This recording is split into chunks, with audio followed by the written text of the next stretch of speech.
सन 2012 में वैज्ञानिकों की एक टीम, जिसे ज़ेवियर डुमोंस्क लीड कर रहे थे, उन्होंने एक बहुत ही बड़ी डिस्कवरी को अनाउंस किया। असल में उन्होंने ये दावा किया कि उन्होंने अल्फा सेंटोरी बी प्लैनेट को खोज लिया है, जो कि अल्फा सेंटोरी बी स्टार के अराउंड चक्कर लगा रहा है।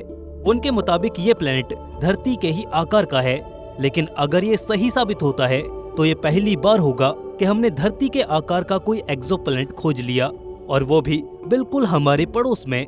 लेकिन जब इस खोज की असल सच्चाई दुनिया के सामने आती है तो पूरी साइंटिफिक कम्युनिटी दंग रह जाती है, और उस खोजे गए एक्सोप्लैनेट को घोस्ट प्लैनेट नाम दे दिया जाता है, और एक घोस्ट सिग्नल भी सामने आता है। तो आखिर क्या कहानी है प्रॉक्सिमा सेंटोरी के पास मौजूद उस घोस्ट प्लैनेट की? आइए जानते हैं आज के इस एपिसोड में। जब से हमने अल्फा सेंटोरी स्टार सिस्टम को खोजा है, तभी से ये स्टार सिस्टम हमारे लिए रहस्य और उम्मीद दोनों ही बना हुआ है। रहस्य इसलिए कि हमें नहीं पता कि वहाँ पर कंडीशंस क्या होंगी, लेकिन फिर भी हमारी उम्मीद यही रहती है कि काश वहाँ पर हमें जीवन मिल जाए, ताकि हमें ये पता चल सके कि हम इस ब्रह्मांड में अकेले नहीं हैं।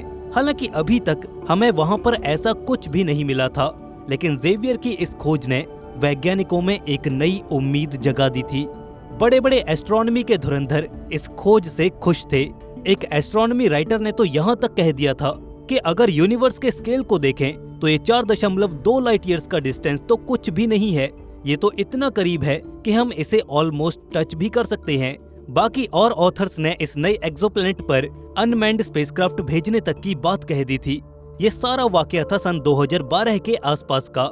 अब फास्ट फॉरवर्ड करते हैं सन 2015 में, लेकिन यहाँ पर आता है एक और बड़ा ही मजेदार ट्विस्ट।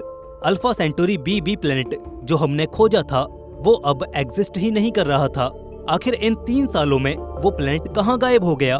दरअसल हमारी रीसेंट स्टडीज ये बताती हैं कि वहाँ पर असल में कोई प्लैनेट था ही नहीं। उन्होंने जिस ग्रह को भी देखा था वो उनके ऑब्जर्वेशन के गलत तरीके की वजह से उनके डेटा में रिफ्लेक्ट हो रहा था। लेकिन अब सवाल ये उठता है कि आखिर ज़ेवियर ने अपनी टीम के साथ मिलकर ऐसी क्या गलती कर दी थी जो उन्हें अपने डेटा में एक प्लैनेट दिखाई देने लगा।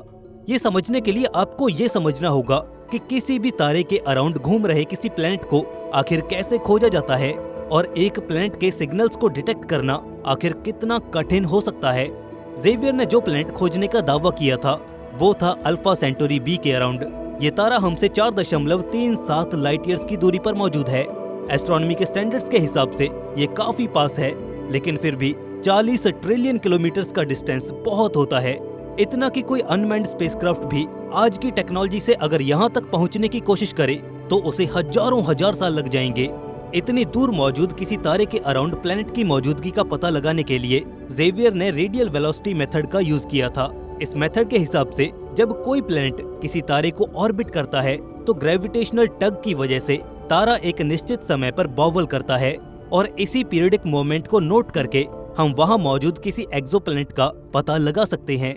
ज़ेवियर की स्टडी के मुताबिक अल्फा सेंटोरी बी स्टार करीब 50 सेंटीमीटर पर सेकंड की गति से वॉबल कर रहा था, और यही पैटर्न हर 3.24 दिन बाद रिपीट हो रहा था, जिसका मतलब ये था कि जो घोस्ट प्लैनेट उनके डेटा में दिखाई दे रहा था वो हर 3.24 दिन में तारे को ऑर्बिट कर रहा था। लेकिन हाल ही में इस मेथड पर जो भी स्टडीज की गई हैं, उनसे हमें ये पता चलता है कि किसी भी स्टार का वॉबल करना सिर्फ प्लैनेट पर डिपेंड नहीं करता है। उसके कई सोर्सेज हो सकते हैं, जैसे कि तारे की internal magnetic activity, companion star का ग्रेविटेशनल पुल, क्योंकि अल्फा सेंटोरी बी को अल्फा सेंटोरी ए और प्रॉक्सिमा सेंटोरी अपनी ग्रेविटी से खींच रहे हैं। इसके अलावा इंस्ट्रूमेंटल नॉइस भी इसका एक बड़ा फैक्टर होता है। कोई भी इंस्ट्रूमेंट एकदम 100% प्रिसीजन के साथ मेजरमेंट्स नहीं कर सकता, और ये इंस्ट्रूमेंट्स का सबसे बड़ा ड्रॉबैक होता है। और इसके बाद भी कई तरह की नॉइजेस आकर जुड़ जाती हैं, जो कि एक प्लैनेट के सिग्नल से हजारों गुना ज्यादा होती हैं। इसी वजह से अगर वो स्टार सच में किसी प्लैनेट की वजह से वॉबल कर रहा है, ये पता लगाना काफी मुश्किल हो जाता है, क्योंकि हमारा डेटा पूरी तरह से नॉइजेस से भर जाता है। और फर्ज करें कि किसी स्टार के अराउंड कोई प्लैनेट नहीं है, तो इन्हीं नॉइजेस की वजह से डेटा में ऐसा लगता है कि मानो वो स्टार किसी प्लैनेट की वजह से वॉबल कर रहा है। और सेम यही मिस्टेक एस्ट्रोफिजिसिस्ट ज़ेवियर और उनकी टीम से हुई थी। अब आप सोच रहे होंगे कि ये तो बहुत बड़ी प्रॉब्लम है, आखिर इन परेशानी पैदा करने वाले सिग्नल्स को कैसे कम किया जाए? लेकिन इन सिग्नल्स की मॉडलिंग हमें ये बताती है कि ये सिग्नल्स तो प्रॉब्लम है ही नहीं, क्योंकि इन्हें खत्म ही नहीं किया जा सकता।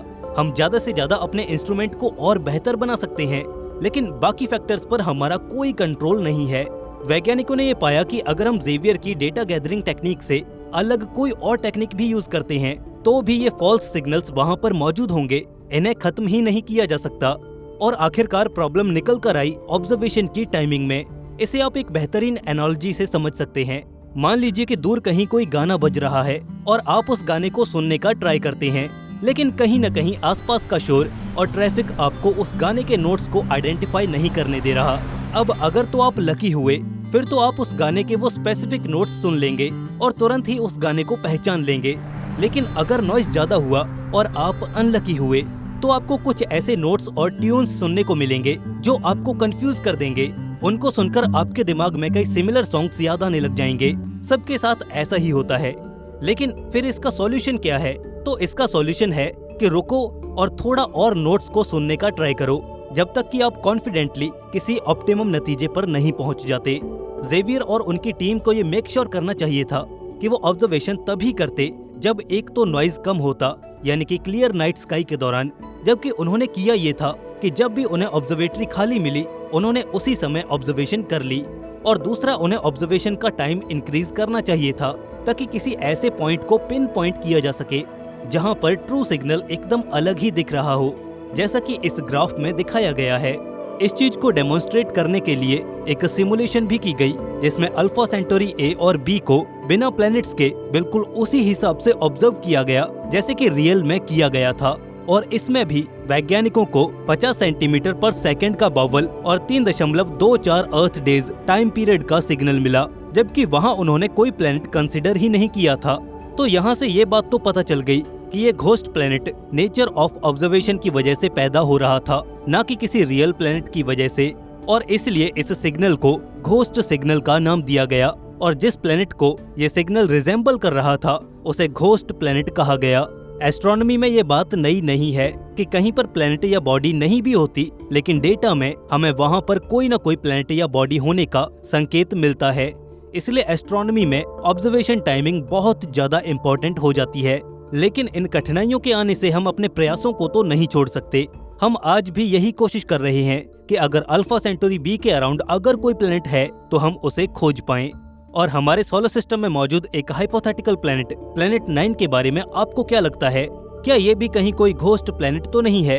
अपनी राय हमें कमेंट सेक्शन में जरूर पेश करें। और साथ ही प्लीज हमारे सब्सक्राइब बटन को घोस्ट बटन ना बनाएं, प्रेस करें और ऐसे ही इन्फॉर्मेटिव वीडियोस देखते रहें। अगर आपको वीडियो पसंद आया तो वीडियो को लाइक और दोस्तों में शेयर जरूर करें।